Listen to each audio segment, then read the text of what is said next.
Hello children, how are you all? I hope everybody is good and then safe at home. Okay, for your today's class, let us start with our new chapter, that is microbes in human welfare. For your theory children, it will be carrying 6 marks. Okay, ನಿಮ್ಮ ಥಿಯರಿಗೆ 6 marks ಇದು carry ಮಾಡುತ್ತೆ. And whoever are going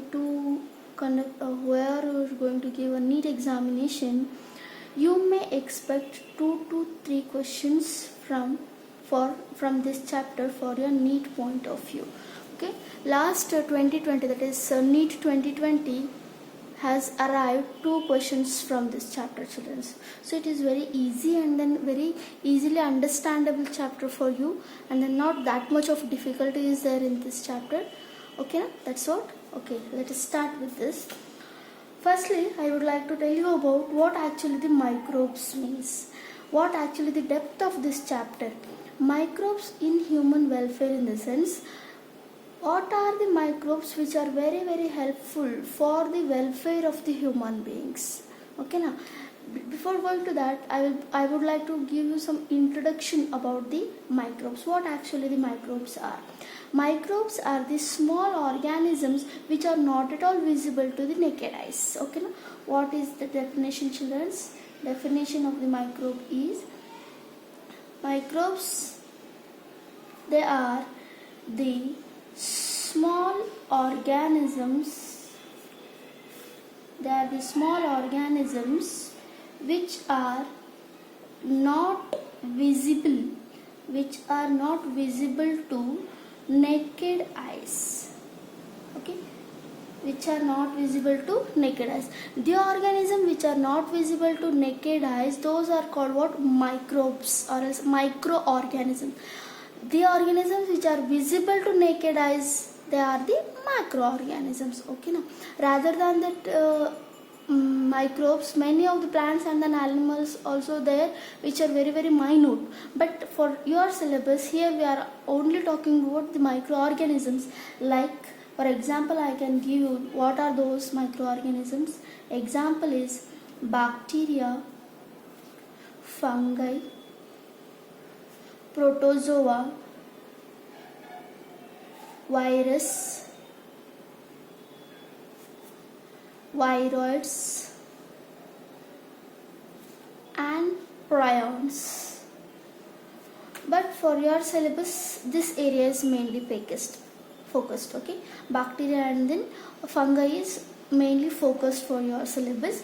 I would like to discuss you about these 3 particles. Yes, of course I can say these as a particles, because viroids and then prions, viruses, viroids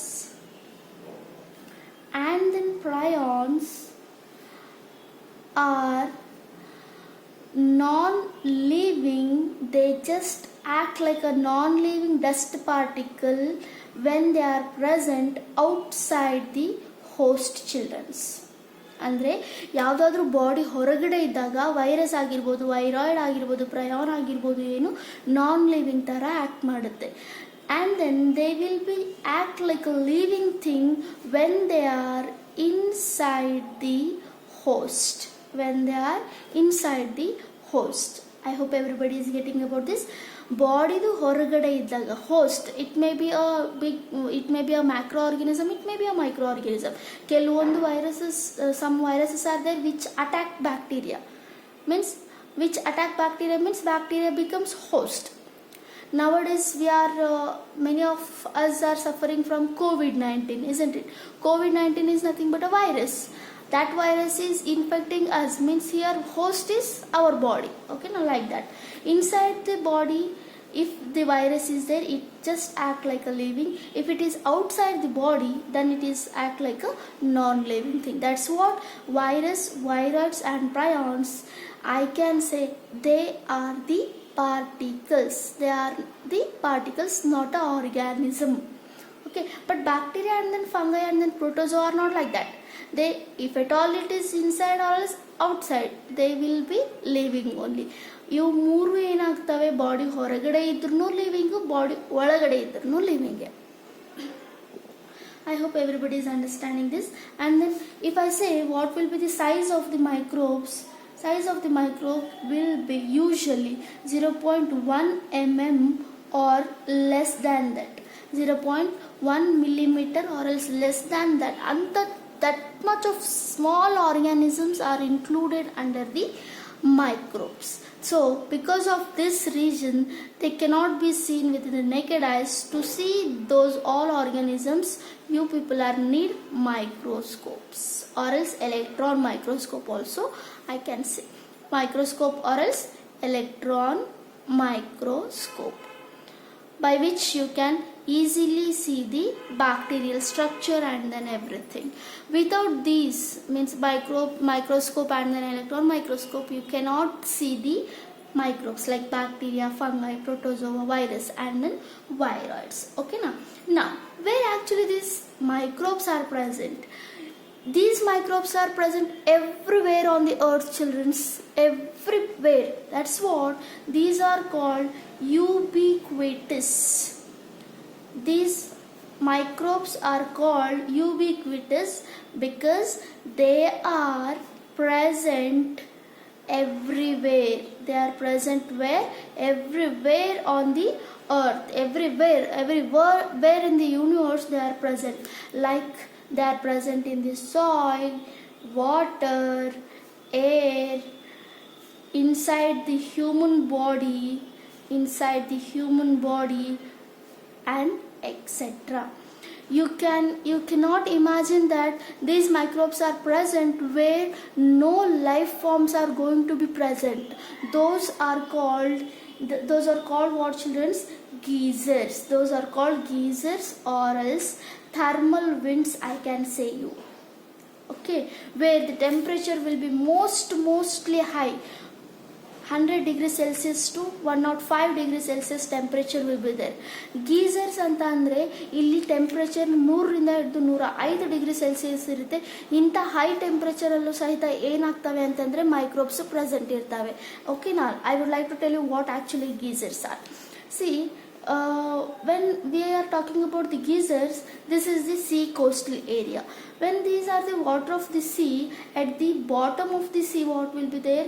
There will be the exposure of whatever the lava is present inside the earth, no, that will be exposed out as a air to the water, and this area will be having 105 degrees Celsius of the temperature.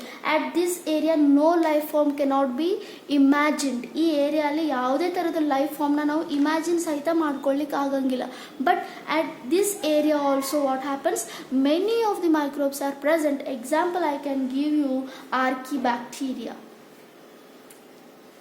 Most of the Archaebacteria you can see in the thermal vents. Okay, children, this is why microbes are called ubiquitous, means they are present everywhere. You may see soil ಅಲ್ಲೂ ಇರುತ್ತೆ, water ಅಲ್ಲೂ ನಿಮಗೆ ಎಷ್ಟೊಂದು ಥರದ micro organism ಸಿಗ್ತವೆ, ಏರಲ್ಲಿ ಇರ್ತವೆ, inside human body. As of course ನಮ್ಮ ಬಾಡಿಯಲ್ಲಿನೂ ಸಹಿತ ಏನಾಗ್ತವೆ, ಮೈಕ್ರೋಬ್ಸ್ ಪ್ರೆಸೆನ್ಸ್ ಇರ್ತವೆ. ಇಂಟೆಸ್ಟೈನಲ್ಲಿ, ಥ್ರೋಟಲ್ಲಿ, everywhere you can see. Okay, they are useful also, they are harmful also. Okay, when we talk about these all things, microbes are ubiquitous. When I say you about the chemical structure of these three, virus, viroids and then prions, bacteria, fungi and these all things, see children, in your NCERT they gave one line, bacteria and then fungi, these microbes, that is bacteria and fungi, they grow in vitro means lab ಕಂಡೀಷನಲ್ಲಿ ನೀವು bacteria ಮತ್ತು fungi ಪ್ರೋಟೋಜೋವನ್ನ ಏನು ಮಾಡ್ಬೋದು, grow ಮಾಡ್ಬೋದು. ಎಲ್ಲಿ? Petri ಡಿಶಲ್ಲಿ. when I will be introducing one bacteria to the petri dish, after some of the time they will just grow and then they show like colonies by using the nutrient medium which are you given in the petri dish. Okay, na? Petri dish will be having a nutrient medium of agar. First year ಅಲ್ಲಿ already ನೀವು ಓದಿದ್ದೀರಿ. So that bacteria and then fungi they can grow in vitro in the sense lab condition ಅಲ್ಲಿ. But virus, viroids and prions cannot grow in vitro. Why? Because outside the body, in vitro ಅಂದರೆ lab ಕಂಡೀಷನಲ್ಲಿ ಅಲ್ಲೆಲ್ಲೋ ಅವಕ್ಕೆ host ಸಿಗಂಗಿಲ್ಲ. In the lab, in the petri dish, they cannot be grow because viruses and then prions, they just act like a non-living thing outside the host. Because of this reason they cannot be grow in vitro. I hope everybody is clear about this. Yes, this is all about the microbes introductory part, their size, and then why the microbes are called as ubiquitous and all. When I talk about the microbes, you people will think that all the microbes are disease causing only, like malaria what you will be getting, fever what you will be getting, cold, cough, and then nowadays corona. These all diseases are because of the microbes, one and the other, bacteria or else virus or else these all, any of one is responsible for the disease causing, whatever the human beings, whatever the animals are getting the diseases. But rather than this, by the end of this chapter you will be wondering that whether our human beings life is this much depend on the microbes. ಈ ಚಾಪ್ಟರ್ದ ಎಂಡಿಗೆ ನಿಮಗೆ wonder ಅನ್ನಿಸ್ತದೆ, you will be shock. ಯಾಕೆ ಅಂತಂದರೆ microbes ಇಷ್ಟು disease ಕಾಸ್ ಮಾಡೋ ಮೈಕ್ರೋಬ್ಸ್ಗಳ ನಡುವೆನೂ ಕೆಲವೊಂದು ಮೈಕ್ರೋಬ್ಸಿಂದ human ಬೀಯಿಂಗ್ಸೇ ನಮ್ಮ ಜೀವನಕ್ಕೆ ಇಷ್ಟೊಂದು ಯೂಸ್ಫುಲ್ ಇದೆಯಾ ಅಂತ ನೀವು ನೆಕ್ಸ್ಟ್ ಕ್ಲಾಸಲ್ಲಿ ತಿಳ್ಕೊತೀರಿ. ಓಕೆನಾ? That what it is very very easy I said. ಓಕೆನಾ? Next class means we are going to learn in the deeper. For this, see, this all are the introductory part. Now I'm just focusing where actually the microbes are going to be useful. Welfare ಅಂದರೆ ಮಾನವನ ಜೀವನದಲ್ಲಿ ಯಾವ ಥರ welfare ಆಗಿ microbes use ಆಗ್ತವೆ ಅಂತ. In which area we are going to focus. First one, for the next class I am going to discuss you about microbes wherever they are going to be used. Microbes in household product. Microbes in household products. ನಾವು daily ಲೈಫಲ್ಲಿ ಹೌಸಲ್ಲಿ ಮನೇಲಿ ಏನೆಲ್ಲ use ಮಾಡ್ತೀವಲ್ಲ, some of the food items like dosa, idli and all, bread, these all things are mainly depend on the microbes. That I will be explaining you when I am going to discuss about this subtopic. Okay, and then next one, microbes in industrial products. Many of the industries are there which are depend on the microbes, like beer industry, wine industry. These all comes under the microbes in industrial products. And then very very important, and then you may expect 5 mark question from this, that is microbes in sewage treatment.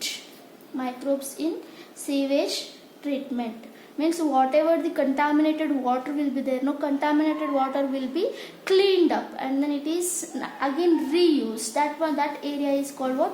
Microbes in sewage treatment. In that area, how come the microbes are going to be useful? Next, microbes in production of biogas. Microbes in production of biogas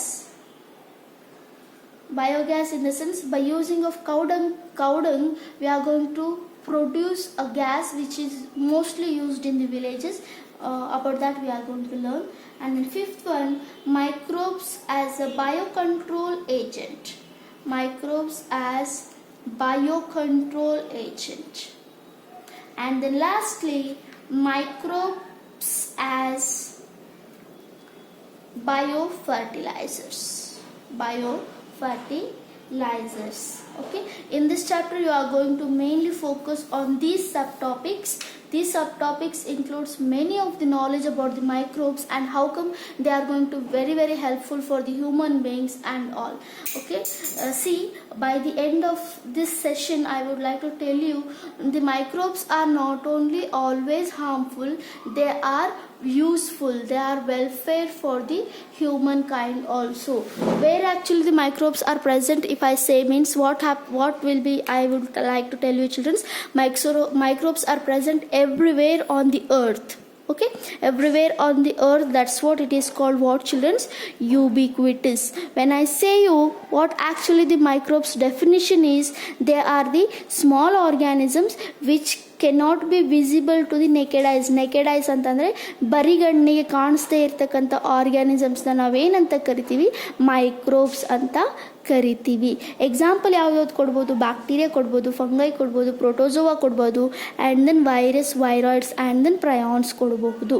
ಓಕೆನಾ? And then ಇನ್ನೊಂದು ಇಲ್ಲಿ ನಿಮಗೆ ವಿಶೇಷವಾದ ನಾನೇನು ಹೇಳಬೇಕು ಅನ್ಕೋತೀನಿ ಅಂದರೆ, virus chemically ನಾವು ನೋಡಿದಾಗ ಏನಾಗಿರ್ತದೆ? Virus chemically, virus is chemically made up of nucleic acid and protein. ನೀವು ವೈರಸ್ ಬಾಡಿ ನೋಡಿದಾಗ ನಿಮಗೆ ಬರೀ ನ್ಯೂಕ್ಲಿಕ್ ಆ್ಯಸಿಡ್ ಸಿಗ್ತದೆ ಮತ್ತು ಪ್ರೋಟೀನ್ ಸಿಗ್ತದೆ. And then whereas viroids are made up of only nucleic acid. Viroids are made up of only nucleic acid, whereas prions are made up of only proteins, childrens. Prions are made up of only proteins. Okay, in this session only introductory part I am going to explain you, and then when we talk about the next class we will be going in deep how actually microbes are going to be used in the household products, and how actually the microbes in industrial products, how microbes are going to be used in the sewage treatment, and how they are going to be used in the biogas and then biocontrol agents, as a biocontrol agents and as a biofertilizers. Okay, thank you.